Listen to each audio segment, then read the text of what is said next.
The concept of truth demons is intriguing as it blends the metaphysical notion of demons with the idea of truth.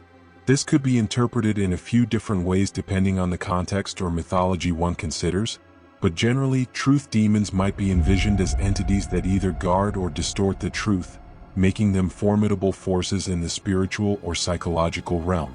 One way to think about truth demons is to consider them as beings that challenge our perception of reality. They might force us to confront uncomfortable truths about ourselves, our surroundings, or the world at large.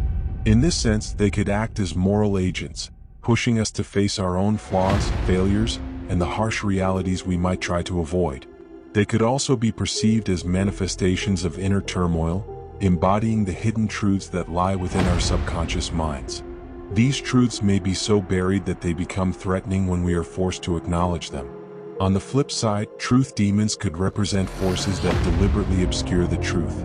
In this interpretation, they may act as tricksters or deceivers, weaving lies and half-truths that cloud judgment and make it difficult to discern what is real. They might thrive on chaos, manipulating people's understanding to sow confusion and doubt. By distorting reality, these demons could cause a loss of trust in the very concept of truth itself.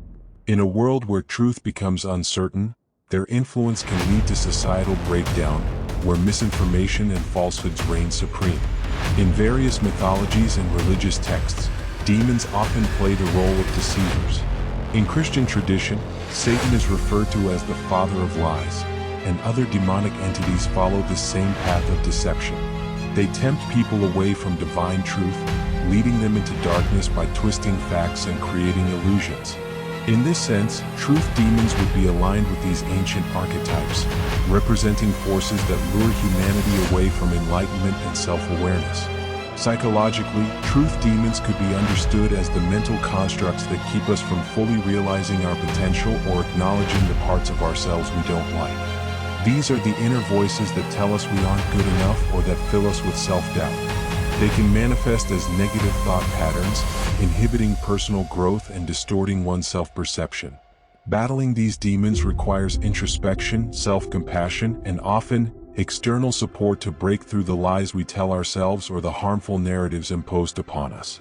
In literature and storytelling, truth demons could take a more literal form, representing villains or supernatural beings that embody these characteristics. They could be powerful beings that enforce harsh truths upon humanity, but in ways that lack compassion. Or they could be malevolent entities that thrive on deception, feeding on the confusion and despair of those who fall under their spell. The idea of a character being confronted by a truth demon could serve as a metaphor for a larger existential struggle, one where the protagonist must either accept painful realities or risk being consumed by the lies. Whether metaphorical or literal, the concept of truth demons speaks to the complex relationship humans have with truth and deception. It highlights how truth can be both a liberating and terrifying force, something we seek but also something we fear. In confronting these demons, we are ultimately grappling with the very essence of what it means to live authentically in a world full of illusion. Thus God's people, exposed to the deceptive power and unsleeping malice of the Prince of Darkness, and in conflict with all the forces of evil, are assured of the unceasing guardianship of heavenly angels. Nor is such assurance given without need. If God has granted to His children promise of grace and protection, it is because there are mighty agencies of evil to be met, agencies numerous, determined, and untiring, of whose malignity and power none can safely be ignorant or unheeded.